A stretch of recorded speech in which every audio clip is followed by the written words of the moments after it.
పయనం news channel ప్రేక్షకులకు స్వాగతం. స్వేచ్ఛ పలు విధాలుగా ఉంటుంది. సమాజానికి స్వేచ్ఛ యొక్క నిర్వచనం మారుతుంది.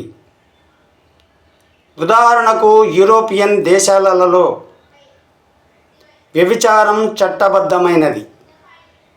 ఇక్కడ మహిళ వ్యభిచారం చేసి జీవించాలనుకుంటే జీవించవచ్చు. కానీ మన దేశంలో వ్యభిచారం శిక్షార్హమైన నేరం. కానీ దీనిని ఆసరాగా చేసుకొని కొంతమంది మహిళలలో పొట్టకూటి కోసం వ్యభిచారం చేస్తున్న వీరిని బ్లాక్మెయిల్ చేస్తున్న కొంతమంది పోలీసులు కలిగిన వ్యవస్థ మనది. అదేవిధంగా ఒక మహిళే వ్యభిచార గృహాలను నిర్వహిస్తున్న నీచమైన సమాజం మనది.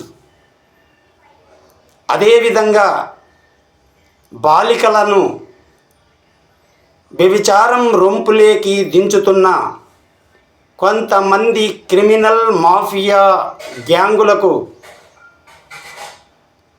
సపోర్ట్ చేస్తూ వారితో చట్టాపట్టాలు వేసుకొని తిరుగుతున్న రాజకీయ నాయకులు, కొంతమంది పోలీసులు ఉన్నటువంటి నీచిమాలిన వ్యవస్థ మనది.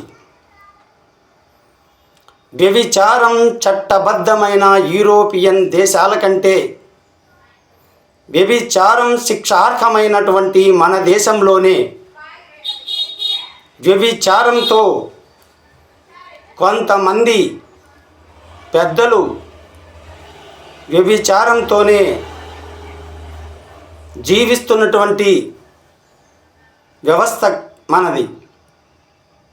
ఇలాంటి పరిస్థితి వలన ఈ భారతదేశ సంస్కృతి నాశనమైపోతున్నది. ఎంతోమంది మహిళలలో వ్యభిచారం రొంపులేకి బలవంతంగా దిగి ఇప్పటికీ వారి జీవితాలతో ఆడుకుంటున్నటువంటి కొంతమంది రాజకీయ నాయకులు,